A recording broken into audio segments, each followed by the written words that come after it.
नमस्कार, हर्ष न्यूज की तेज गति वाली बुलेटिन छत्तीसगढ़ रफ्तार में आपका स्वागत है। चलिए शुरू करते हैं क्षेत्रीय खबरों की तेज बुलेटिन छत्तीसगढ़ रफ्तार। बिलासपुर शहर की हरियाली पर एक बार फिर निजी स्वार्थ का खतरा मंडराता नजर आया। नेहरू नगर क्षेत्र में निर्माणाधीन मकान के सामने खड़े एक शीशम के पेड़ को नुकसान पहुंचाने का मामला सामने आया है। जड़ पर चलाई जा रही कुल्हाड़ी की जानकारी किसी जागरूक नागरिक ने वन विभाग को दी। सूचना मिलते ही वन विभाग का अमला मौके पर पहुंचा और स्थिति का जायजा लिया। जांच के दौरान पाया गया कि पेड़ की जड़ों को गंभीर रूप से क्षति पहुंचाई गई है। हालांकि मौके पर किसी प्रकार की कानूनी कार्रवाई नहीं की गई, लेकिन वहां मौजूद श्रमिकों को कड़ी चेतावनी दी गई कि भविष्य में पेड़ को नुकसान पहुंचाने का प्रयास किया गया तो नियमानुसार कार्रवाई होगी। शहर में हरियाली को नुकसान पहुंचाने का यह पहला मामला नहीं है। भाटापारा के स्थानीय निवासी ब्रिजमोहन आनंद ने एक्सिस बैंक की भाटापारा शाखा में एक ओवरड्राफ्ट खाता संचालित किया था, जिसकी कुल वैध अवधि 5 वर्षों के लिए तय थी। इस निर्धारित अवधि के समाप्त होने से ठीक पहले परिवादी ने नियमानुसार अपने खाते के नवीनीकरण के लिए बैंक प्रबंधन के समक्ष लिखित आवेदन प्रस्तुत किया, लेकिन बैंक ने उनके आवेदन पर सकारात्मक प्रक्रिया अपनाने के बजाय उनके चालू खाते को अचानक पूरी तरह से सीज कर दिया है और विभिन्न सेवा मदों के नाम पर चुपके से एक मोटी रकम काट ली, जिससे ग्राहक को एक आर्थिक नुकसान झेलना पड़ा। आम उपभोक्ताओं के अधिकारों की रक्षा की दिशा में एक नजीर पेश करते हुए जिला उपभोक्ता विवाद प्रतितोष आयोग बलौदाबाजार ने बैंकिंग क्षेत्र में एक बड़ी निजी संस्था के खिलाफ कड़ा और ऐतिहासिक फैसला सुनाया।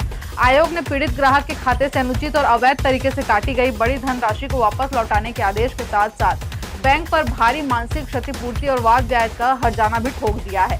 फोरम ने साफ तौर पर माना है कि बैंक की यह मनमानी कार्य प्रणाली सेवा में गंभीर कमी की श्रेणी में आती है। छत्तीसगढ़ में आगामी विधानसभा चुनाव 2028 भले ही अभी समय के लिहाज से काफी दूर नजर आ रहा हो, लेकिन अखिल भारतीय कांग्रेस कमेटी राज्य में मुख्य विपक्षी दल के सांगठनिक ढांचे को चुस्त दुरुस्त और मजबूत करने की दिशा में सियासी गोटियां बिछानी शुरू कर दी है। वर्तमान प्रदेश कांग्रेस अध्यक्ष दीपक बैज का निर्धारित 3 साल का कार्यकाल आगामी 9 जुलाई को समाप्त होने जा रहा है। इसके मद्देनजर पार्टी के उच्च स्तर पर नए प्रदेशाध्यक्ष की ताजपोशी को लेकर अंदरूनी सुगबुगाहट और कयासों का दौर बेहद तेज हो गया है। युवा को सौंप सकते हैं ऐसा माना जा रहा है। पार्टी के भीतर से छन कर आ रही खबरों के मुताबिक कांग्रेस आलाकमान इस बार संगठन की कमान किसी बेहद सक्रिय और युवा चेहरे को सौंपने का मन बना रहा है। पेपर लीक विवाद के बाद फिर से आयोजित हो रहे नीट की परीक्षा को लेकर प्रशासन अलर्ट है। परीक्षा में किसी भी तरह की धांधली या गड़बड़ी को रोकने के लिए कलेक्टर और एसएसपी ने तैयारियों की समीक्षा की। प्रश्न पत्रों की सुरक्षा को लेकर परीक्षा केंद्रों के चप्पे चप्पे पर पुलिस का सख्त पहरा रहेगा। वहीं सोशल मीडिया पर भी नजर रखी जा रही है। शहर के 19 शैक्षणिक संस्थानों में दोपहर 2 से शाम 5 बजे तक आयोजित होने वाली नीट परीक्षा के लिए प्रशासन ने अभेद्य सुरक्षा चक्र तैयार किया है। हालिया विवादों को देखते हुए प्रश्न पत्रों और OMR शीट के लिए सुरक्षित भंडारण और परिवहन के लिए विशेष प्रोटोकॉल तय किए गए हैं। कलेक्टर संजय अग्रवाल ने स्पष्ट किया है कि परीक्षा की गोपनीयता भंग करने की कोशिश करने वालों पर सख्त कार्रवाई होगी। छत्तीसगढ़ की महासमुंद पुलिस ने महिला की शिकायत पर कथावाचक और ज्योतिषाचार्य नरेंद्र शास्त्री को गिरफ्तार किया है। उन पर रेप का आरोप है। पुलिस ने उन्हें रायपुर से अरेस्ट किया। मामला बागबाहरा थाना क्षेत्र का है। नरेंद्र शास्त्री प्रसिद्ध कथावाचक और ज्योतिषी हैं।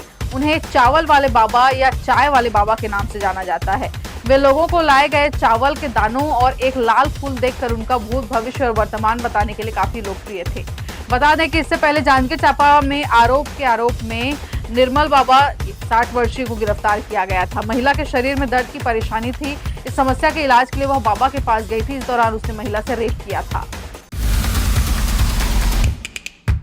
छत्तीसगढ़ में मानसून की एंट्री से पहले उमस बढ़ गई है। कई इलाकों में चिपचिपी गर्मी पड़ रही है। मौसम विभाग की माने तो प्रदेश में जल्द ही मानसून की एंट्री हो सकती है। हालांकि इसके लिए कुछ समय इंतजार करना होगा। अगले 24 घंटे में आंधी तूफान और गरज चमक के साथ बारिश की संभावना है। पिछले 24 घंटों में उत्तर छत्तीसगढ़ में अधिकतम तापमान 2 डिग्री सेल्सियस तक बढ़ गया है, जबकि ज्यादा 43.5 डिग्री राजनांदगांव में दर्ज किया गया। वहीं सबसे कम न्यूनतम तापमान 23.4 अंबिकापुर में रिकॉर्ड किया गया। रायपुर के अधिकांश इलाकों में आज आंशिक बादल छाए रहेंगे और उमस भी जारी रहेगी। धमतरी जिले के नगरीय विकास खंड के ग्राम सियादेही में बच्चों के उज्जवल भविष्य की मजबूत नींव रखी गई। यहाँ एक आधुनिक और बाल अनुकूल लइका घर तैयार किया गया है, जो प्रारंभिक बाल विकास और शिक्षा के क्षेत्र में एक अभिनव पहल बनकर सामने आया है। मुख्यमंत्री विष्णुदेव साय का यह सपना है कि न केवल समाज के हर व्यक्ति बल्कि नौनिहाल जो देश का भविष्य है उनको शिक्षा, स्वास्थ्य और हर सुविधा मिले, जिसके चलते धमतरी में सुसज्जित और सुविधा से लैस लइका घर खुला है, जो न केवल एक भवन बल्कि बच्चों को सपनों और संभावनाओं को आकार देने वाला केंद्र है। यहाँ बच्चों के बौद्धिक, शारीरिक और मानसिक विकास को ध्यान में रखते हुए ज्ञानवर्धक और स्वास्थ्यवर्धक खेल खिलौनों की व्यवस्था की गई है। छत्तीसगढ़ शासन के कौशल विकास, तकनीकी शिक्षा, रोजगार विभाग ने युवाओं के लिए इजराइल में होम बेस्ड केयर गिवर के 3500 पदों पर भर्ती का विज्ञापन जारी किया। नेशनल स्किल डेवलपमेंट कॉर्पोरेशन के माध्यम से भारत इजराइल समझौते के तहत पूरे इस भर्ती में चयनित अभ्यर्थियों को लगभग 2 लाख रुपए प्रति माह का भारी भरकम वेतन देने का दावा किया गया है। न्यूनतम 10वीं पास और नर्सिंग या केयर गिविंग का सर्टिफिकेट रखने वाले 25 से 45 वर्ष के युवाओं के लिए ई रोजगार पोर्टल के आवेदन आमंत्रित किए गए हैं। पैकेज आकर्षक है, लेकिन खतरा भी आर्थिक तंगहाली और बेरोजगारी से जूझ रहे युवाओं के लिए 2 लाख रुपए का यह वेतन पैकेज पहली नजर में बेहद आकर्षक दिखाई देता है, लेकिन यह विज्ञापन ने एक गंभीर और संवेदनशील बहस को जन्म दे दिया है। वर्तमान में इजराइल और उसके पड़ोसी देशों के बीच चल रहा भीषण युद्ध किसी से छिपा नहीं है। पूरा मध्य पूर्व इस समय बारूद के ढेर पर बैठा है, जहां आए दिन रॉकेट और मिसाइल से हमले हो रहे हैं। ऐसी खतरनाक युद्धकालीन स्थिति के बीच भारत सरकार और राज्य सरकार द्वारा अपने ही देश के भोले भाले युवाओं को मौत के कुएं में धकेलने जैसी इस नीति पर समाजशास्त्रियों, श्रमिक संगठनों और बुद्धिजीवियों ने तीखे सवाल उठाए हैं। छत्तीसगढ़ रफ्तार की आज की बुलेटिन में फिलहाल इतना ही। अपने आसपास की खबरों से जुड़े रहने के लिए बने रहें हर्ष न्यूज के साथ। नमस्कार।